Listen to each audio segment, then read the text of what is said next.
ಈಗಾಗಲೇ ಪ್ರಜ್ವಲ್ ಅವರನ್ನು ವಾಪಸ್ ಕರ್ಕೊಂಡು ಬರೋದಕ್ಕೆ ಏನೇನು ಪ್ರೊಸೀಜರ್ಗಳಾಗಬೇಕು ಅದರ ಆರಂಭ ಆಗಿದೆ.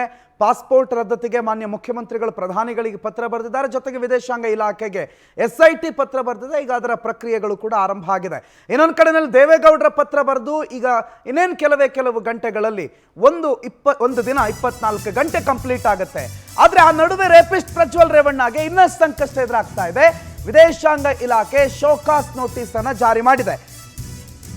SIT ಬರೆದಿರುವಂತಹ ಪಾಸ್ಪೋರ್ಟ್ ರದ್ದತಿಯ ಮನವಿಗೆ ಈಗ ಶೋಕಾಸ್ ನೋಟಿಸ್ ಅತಿ ಶೀಘ್ರದಲ್ಲಿ ಉತ್ತರ ಕೊಡಬೇಕು ಅಂತ. ಪ್ರಜ್ವಲ್ ಪ್ರಯಾಣದ ಮೇಲೆ ನಿರ್ಬಂಧ ಹೇರುವ ಎಚ್ಚರಿಕೆ ಇದೆ. CM ಪತ್ರದ ಬೆನ್ನಲ್ಲೇ ವಿದೇಶಾಂಗ ಇಲಾಖೆ ಕ್ರಮ ವಹಿಸ್ತಾ ಇದೆ. ಇನ್ನು ಸಂಕಷ್ಟ ಶೋಕಾಸ್ ನೋಟಿಸ್ ಅದು ಒನ್ ಆಫ್ ದ ಪ್ರೊಸೀಜರ್. ಈಗ ಒಬ್ಬರ ಮೇಲೆ ಒಬ್ಬರು ಸಂಸದರ ಡಿಪ್ಲೊಮೆಟಿಕ್ ಪಾಸ್ಪೋರ್ಟ್ ಅನ್ನ ನೀವು ರದ್ದು ಮಾಡಬೇಕು ಅಂದಾಗ ವಿದೇಶಾಂಗ ಇಲಾಖೆ ಆ ಸಂಸದರಿಗೆ ಒಂದು ಪತ್ರ ಬರೆಯುತ್ತೆ, ನಿಮ್ಮ ಮೇಲೆ ನಿಮ್ಮ ಪಾಸ್ಪೋರ್ಟ್ ರದ್ದು ಮಾಡಬೇಕು ಅನ್ನುವಂಥ ಮನವಿ ಇದೆ, ಯಾಕೆ ನಾವು ರದ್ದು ಮಾಡಬಾರ್ದು ಅನ್ನೋ ಒಂದು ಶೋಕಾಸ್ ನೋಟಿಸ್ ಅನ್ನು ಜಾರಿ ಮಾಡುತ್ತೆ. ಅದಕ್ಕೆ ಪ್ರಜ್ವಲ್ ರೇವಣ್ಣ ಉತ್ತರ ಕೊಡಬೇಕು. ಉತ್ತರ ಕೊಟ್ಟ ಮೇಲೆ ಉತ್ತರದ ಅನುಸಾರ ಅಥವಾ ಉತ್ತರ ಕೊಡದೇ ಇದ್ರೆ ಅದರ ಅನುಸಾರವಾಗಿ ಪಾಸ್ಪೋರ್ಟ್ ಅನ್ನ ರದ್ದು ಮಾಡುವ ಪ್ರಕ್ರಿಯೆ ನಡೆಯುತ್ತೆ. ಸೊ ಈಗ ಈ ಪ್ರೊಸೀಜರ್ ನಡೀತಾ ಇದೆ. ಆ ಪ್ರೊಸೀಜರ್ಗೆ ಅನುಗುಣವಾಗಿ ವಿದೇಶಾಂಗ ಇಲಾಖೆ ಡಿಪ್ಲೊಮೆಟಿಕ್ ಪಾಸ್ಪೋರ್ಟ್ ಹೋಲ್ಡರ್ ಆಗಿರುವ ಹಾಸನದ ಸಂಸದ ಪ್ರಜ್ವಲ್ ರೇವಣ್ಣ ಅವ್ರಿಗೆ ಶೋಕಾಸ್ ನೋಟಿಸ್ ಅನ್ನು ಜಾರಿ ಮಾಡಿದೆ. ನಿಮ್ಮದೇ ಸರ್ಕಾರ ಅಂದರೆ ಅದಕ್ಕೊಂದು ಪ್ರೊಸೀಜರು ಗೌರ್ಮೆಂಟ್ ಕೇಳ್ಕೋಬೇಕು ಅಥವಾ SIT ಪೊಲೀಸರು ಕೇಳ್ಕೋಬೇಕು.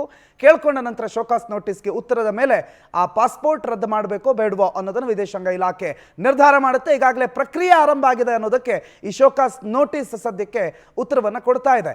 ಸೊ ಮುಖ್ಯಮಂತ್ರಿಗಳ ಪತ್ರ, ಪ್ರಧಾನಿಯವರು ಮುಖ್ಯಮಂತ್ರಿಗಳು ಬರೆದಿರುವಂಥ ಪತ್ರ ಕನ್ಸಿಡರ್ಡ್, ಬಟ್ SIT ಏನು ಗೃಹ ಇಲಾಖೆಗೆ ಮತ್ತು ವಿದೇಶಾಂಗ ಇಲಾಖೆಗೆ ಒಂದು ಪತ್ರ ಬರೆಯುತ್ತೆ. ಪ್ರಜ್ವಲ್ ರೇವಣ್ಣ ಅವರ ಪಾಸ್ಪೋರ್ಟ್ ರದ್ದು ಮಾಡಬೇಕು ಅನ್ನೋದು ಆ ಪತ್ರವನ್ನೇ ಪ್ರಮುಖವಾಗಿ ಗಣನೆಗೆ ತೆಗೆದುಕೊಳ್ಳಲಾಗುತ್ತೆ. ಆ ಪತ್ರಕ್ಕೆ ಈಗ ಶೋಕಾಸ್ ನೋಟಿಸ್ ಅನ್ನ ಜಾರಿ ಮಾಡಲಾಗಿದೆ. ಪ್ರತಿನಿಧಿ ಸಂತೋಷ್ ಈ ಬಗ್ಗೆ ಹೆಚ್ಚಿನ ಮಾಹಿತಿ ಕೊಡ್ತಾರೆ ಫೋನ್ ಸಂಪರ್ಕದಲ್ಲಿ. Santosh, good afternoon. Show cause notice ಜಾರಿ ಆಗಿದೆ ವಿದೇಶಾಂಗ ಇಲಾಖೆಯಿಂದ ಅನ್ನೋ ಸುದ್ದಿ, ಏನೇನು ಡೆವಲಪ್ಮೆಂಟ್ಸು ಮತ್ತು ಏನೇನು ಡೀಟೇಲ್ಸ್ ಇದೆ ಈ ಬಗ್ಗೆ ಸಂತೋಷ್? ಪ್ರಣೋತ್, ಪ್ರಮುಖವಾಗಿ ಗಮನಿಸಬೇಕಾಗಿರುವಂತ ವಿಚಾರ, ಯಾವಾಗ ರಾಜ್ಯ ಸರ್ಕಾರ ಪ್ರಧಾನಿಯವರಿಗೆ 2 ಬಾರಿ ಪತ್ರವನ್ನು ಬರೆದ ಬಳಿಕ ತಕ್ಷಣವೇ ಎಚ್ಚೆತ್ತುಕೊಂಡಂತ ವಿದೇಶಾಂಗ ಇಲಾಖೆ ಒಂದು ಪ್ರತಿಕ್ರಿಯೆಯನ್ನು ಕೊಡುವಂತಹ ಪ್ರಯತ್ನವನ್ನು ಮಾಡುತ್ತೆ. ಈಗಾಗಲೇ ರಾಜ್ಯ ಸರ್ಕಾರ ಬರೆದಿರುವಂತಹ ಪತ್ರ ನಮ್ಮ ಕೈ ಸೇರಿದೆ. ಜೊತೆಗೆ ಮುಂದುವರಿದಂತಹ ಎಲ್ಲ ಪ್ರಕ್ರಿಯೆಗಳಿದೆ. ಮುಖ್ಯವಾಗಿ ರಾಜತಾಂತ್ರಿಕ ಪಾಸ್ಪೋರ್ಟ್ ಗಳನ್ನ ಬಂದ್ ಮಾಡುವಂತಹ ನಿಟ್ಟಿನಿಂದಾಗಿ ಎಲ್ಲ ರೀತಿಯ ಪ್ರಕ್ರಿಯೆಗಳು ಜಾರಿಯಲ್ಲಿದೆ ಅನ್ನುವಂತ ಒಂದು ಮಾಹಿತಿಗಳನ್ನ ಹಂಚಿಕೊಳ್ಳುತ್ತೆ. ಅದಾದ ಬೆನ್ನಲ್ಲಿ ತಕ್ಷಣವೇ ಇವತ್ತು ಒಂದು ಶೋಕಾಸ್ ನೋಟಿಸ್ ಅನ್ನ ಈಗಾಗಲೇ ಪ್ರಜ್ವಲ್ ರೇವಣ್ಣ ಅವರಿಗೆ ಈಗಾಗಲೇ ಕೊಟ್ಟಿರುವಂತಹ ನಿಲೆ ಗಮನಿಸಬೇಕಾಗುತ್ತೆ. ಅಂದ್ರೆ ಸಂಬಂಧಪಟ್ಟಂತ ಎಲ್ಲಾ ದೇಶಗಳಿಗೂ ಕೂಡ ಅಂತಾರಾಷ್ಟ್ರೀಯ ಮಟ್ಟದಲ್ಲಿ ಇವರ ಬಗ್ಗೆ ಸಂಪೂರ್ಣವಾದಂತಹ ಶೋಕಾಸ್ ನೋಟಿಸ್ ಗಳನ್ನ ಈಗಾಗಲೇ ರಾಯಭಾರಿ ಕಚೇರಿಗಳ ಮುಖಾಂತರವಾಗಿ ಜಾರಿ ಮಾಡೋದಕ್ಕೆ ಕೇಂದ್ರ ಸರ್ಕಾರ ಮುಂದಾಗಿರುವಂತದ್ದು ಒಂದು ಸ್ಪಷ್ಟವಾಗುತ್ತೆ. ಯಾವ ಒಂದು ಬೇಸ್ ಮೇಲೆ ತಾವು ಪ್ರಯಾಣವನ್ನ ಬೆಳೆಸಿದ್ರೆ ತಮ್ಮ ಮೇಲೆ ಗಂಭೀರವಾದಂತಹ ಆರೋಪಗಳು ಈಗಾಗಲೇ ರಾಜ್ಯ ಸರ್ಕಾರದ ಮುಖಾಂತರವಾಗಿ ಕೇಳಿ ಬಂದಿದೆ. ಜೊತೆಗೆ SIT ಕೂಡ ರಚನೆ ಆಗಿದೆ. SIT 2 ಪತ್ರಗಳನ್ನ ಗೃಹ ಇಲಾಖೆ, ಮತ್ತೊಂದು ಕಡೆ ವಿದೇಶಾಂಗ ಇಲಾಖೆ, 2 ಇಲಾಖೆಗಳು ಕೂಡ ಪತ್ರವನ್ನು ಬರೆದಿದೆ. ತಕ್ಷಣವೇ ತಾವು ಇದಕ್ಕೆ ಪ್ರತಿಕ್ರಿಯೆಯನ್ನು ಕೊಡಬೇಕು. ಜೊತೆಗೆ ಒಂದು ವೇಳೆ ಯಾವುದೇ ರೀತಿಯಾದಂತಹ ಪ್ರತಿಕ್ರಿಯೆಯನ್ನು ಕೊಡದಂತಹ ನಿಟ್ಟಿನಿಂದಾಗಿ ಸ್ಪಷ್ಟವಾಗಿ ತಮ್ಮ ಈ ಒಂದು ರಾಜತಾಂತ್ರಿಕ ಪಾಸ್ಪೋರ್ಟ್ ಅನ್ನ ರದ್ದು ಮಾಡೋದಕ್ಕೆ ಕೇಂದ್ರ ವಿದೇಶಾಂಗ ಇಲಾಖೆ ಮುಂದಾಗಲಿದೆ ಅನ್ನುವಂಥದ್ದನ್ನು ಕೂಡ ಸ್ಪಷ್ಟವಾಗಿ ಹೇಳಲಾಗಿದೆ. ಜೊತೆಗೆ ಇನ್ನು ಕೇವಲ 20 ದಿನಗಳು ಮಾತ್ರ ಬಾಕಿ ಉಳಿದಿರುವಂತದ್ದು ಒಂದು ಗಮನಿಸಬೇಕಾಗಿರುವಂತಹ ವಿಚಾರ ಪ್ರಣೋಕ್ತಿಲಿ.